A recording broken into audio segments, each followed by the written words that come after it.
Good morning, fellow ruminators. Welcome back to another session, Rumination with Andrew. Thank you for joining as we're about to discuss a very important topical matter. Now, this morning, we are still not sure who has won the local government elections in Jamaica. It seems that this is drama, and drama at its best. And sometimes I just wonder if we are following in the footsteps of the exemplar of democracy in the world, the United States of America. Why have we not been able to count these votes? And why have the election results not yet been officially declared? For a country that is so small, a tiny island, and even if we were to compare ourselves with the United States, we are so tiny that at this point we should have been able to get some definitive result. But that is not the case. And what seems to be the case is that the political drama continues to unfold. So we have a series of people resigning from their offices because of, not conducting themselves in appropriate manner. Now, what we need to understand in Jamaica is that political resignations do not mean anything if the system does not change. Because what happens is that you get another person who continues to behave in the same way, who continues to disrespect the Jamaican people. So what we need to do is to attempt to change the system and to hold our politicians to account. So we have Warmington, for example, who has just recently resigned, according to what they're telling us. What is not sure is if the Prime Minister has that power or that authority to ask him to resign, because if his constituents want him, if they are, if they consider him to be the candidate that they want to represent them, I'm sure that might be not the Prime Minister might not have that constitutional right to ask him to resign if the majority of his constituents want him to function in that capacity as an MP. Now, we don't know what will happen. Another thing is that sometimes these guys resign and they still continue behind the scenes to get, their pay, their remuneration. And how do we know that that is not the case? Now, look at what happened to Ruel Reid at Jamaica College. Do we forget that the fact of the matter that having participated in acts of corruption, that he was remunerated handsomely. He received a handsome remuneration for having participated in acts of corruption in the education ministry. Because as far as we know, Andrew Holness and Ruel Reid shared, if not still share, a very close relationship. So we can see where the law is not equal and does not dispense justice equally. So resigning does not mean, therefore, that he's being disciplined, that Warmington or the other politician on the PNP side, that's Meadows from Trelawney, it does not mean anything if the system continues unabated. We need to change our political system. And at this juncture of the history, at this time of our history, I am not sure what methods or what actions the people can take to ensure that our politicians are held to account. I have mentioned on this channel many, many times that we don't even know what's going on in Jamaica. Because as far as the media houses are concerned in Jamaica, the local media houses, they are not informing us. They are more involved in the gossips and the misinformation. Our media in Jamaica now are the greatest purveyors of misinformation, including our government, because the government and the media work hand in glove. So you are not getting truthful information in Jamaica. And for that reason, the people are not empowered. Because the gleaner, they just have one information. You are not going to get a balanced perspective if you should take up the gleaner to read it. You're not going to get a balanced perspective either from the Jamaican observer. So I'm wondering, how do we now take the reins of power into our own hands? That's a very dangerous question, because a lot of times that might end up in anarchy and a worse situation than we had vouched for. And we only got to remember the French Revolution, and that did not end well. We don't want a French-style revolution to happen in Jamaica. I think the Jamaican state is getting more and more fragile every succeeding day. I was on TikTok 2 days ago, and I saw a protest that was led by the PNP right before or in front of the Electoral Office of Jamaica. And I was wondering, why would the opposition leader or the prime minister condone that? We're living in a very violent country, and I don't think that you should have these people allowed to be there creating anarchy, excuse me, and chaos before the Electoral Office of Jamaica. People were there going to and from their jobs, productive people, that is.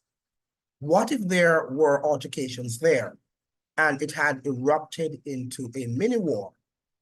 How would the Jamaican state deal with that sort of chaotic,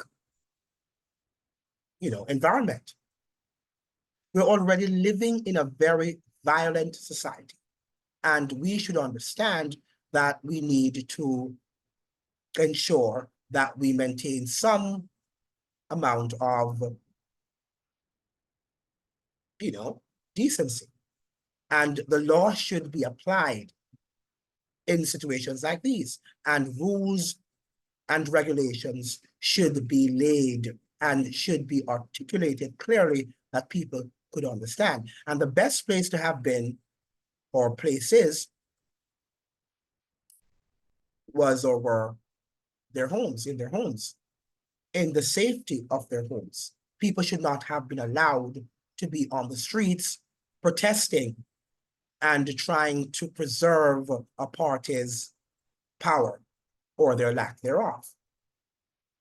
It seems to me that the PNP were there to send a message, a signal to the director of the Electoral Office of Jamaica that there is no way that the opposition party could or would lose that local government election. That's not how democracy operates. I think we need to learn. Yes, I understand that we have not yet gotten the official results, but we've got to be patient and at least give them the benefit of the doubt. Wait for about 3 days, the maximum, and then you can protest. But to be joining hands and hearts together in a protest action before the Electoral Office of Jamaica was not something that was prudent. And I think that the powers that be should have disallowed that from happening. It should not be, because we understand our people. And if chaos had really broken out, if chaos had erupted, it could have resulted in something very catastrophic. And then the international focus would also be again on our island. One of the things I've always asked myself, many of you down there are very, very eager to have Bob Marley become your national hero. And that is good. But I would like to ask this question. What about the peace and love? Bob Marley's message in song, peace and love and unity.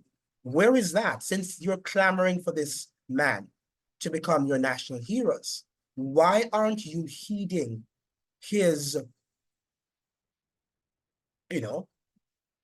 message of peace and love? Because we need some peace and love and unity in that country right now. But why have a national hero if you're not heeding his warnings, if you're not heeding his messages? Why? Just because you want to have a national hero? A national hero should symbolize something, and he or she should be someone to whom the population can look up to, right?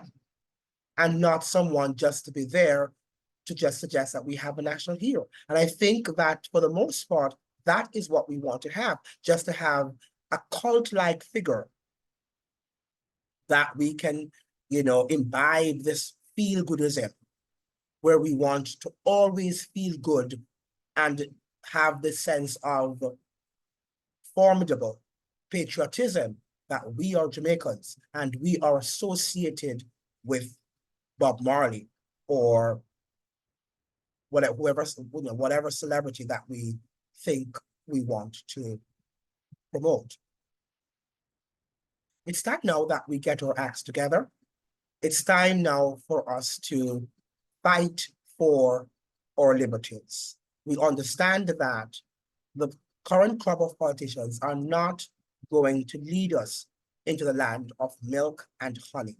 We must now begin to inform ourselves, begin to educate ourselves, remove away from that paternalism where we are depending on our politicians to feed us and to also, send us to school.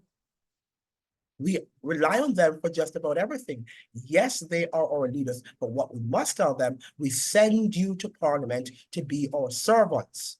And if you do not fulfill the agenda, then we will have to vote you out.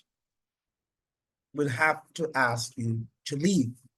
But Jamaicans are, by and large, not a very informed people. And because of that, our politicians are taking advantage of the situation that is currently on the island. So I encourage parents who are there, educate your children. They need to go to school. Ensure that they do their homework. Ensure that they read. We need to go back to being a disciplined society. We have lost that sense of discipline, that sense of civic pride. We no longer have it. Jamaica looks like a big ghetto, right? Roads are unkempt in shabby conditions. Foul language that people use, the sense of lawlessness that pervades the island is quite impactful and quite palpable. And the entire world is watching us, and they are not impressed or can't be impressed with the images that they see our country portraying. We've got to portray a better image of ourselves. We've got to portray a better image of ourselves, and we must learn to articulate in a way that a global community can understand us. Nobody respects the Creole as we think they do. They might be using it for Bob Marley's One Love music because it sells. It sells Bob Marley. It sells his character as being this authentic person, this authentic global icon. So they are mimicking his speech, and Hollywood knows how to do that. That is what they do every day. But it's not that there is going to be an interest in Jamaica and Jamaica's development.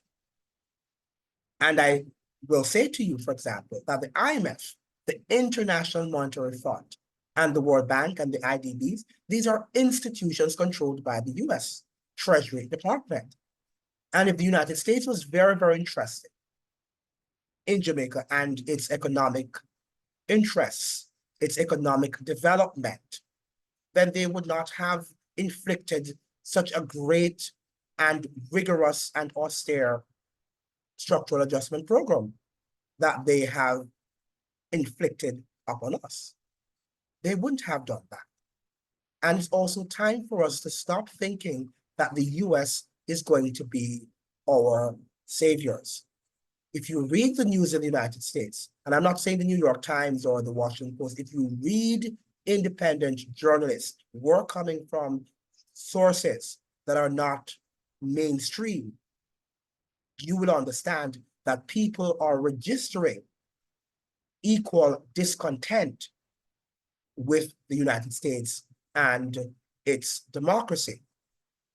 The people there understand that they're not living in a democracy, that they're living in an oligarchy, a military oligarchy, and that the presidency of the United States is what can be declared, and it is, a pentagonized presidency, a military presidency.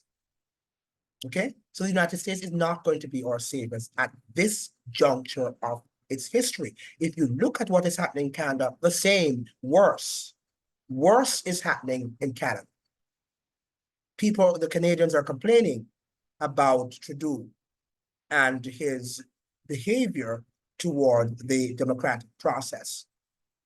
You go to England, you check what is happening there. For those of you who get your scientific news from Nurse John Campbell, he's calling out, he's screaming every day and asking what is happening in the British Parliament, because obviously many of the MPs are not representing the interests of the British people.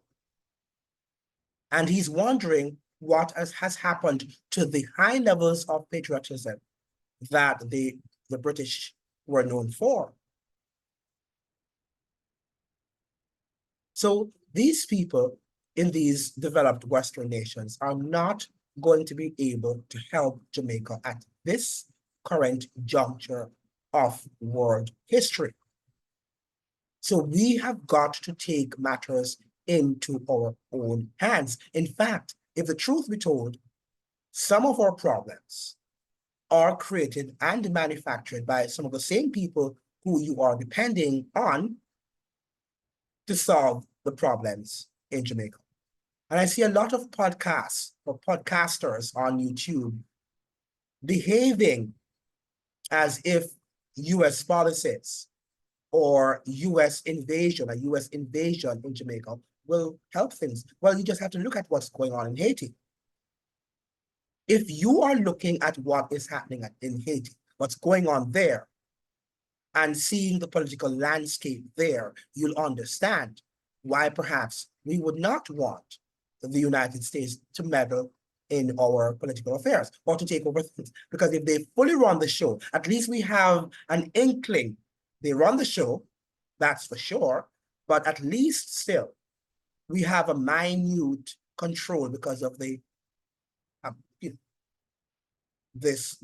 minute semblance of law and order that we have there still, the legal structures that are still functioning, which are getting fragile and fragile as the days go by.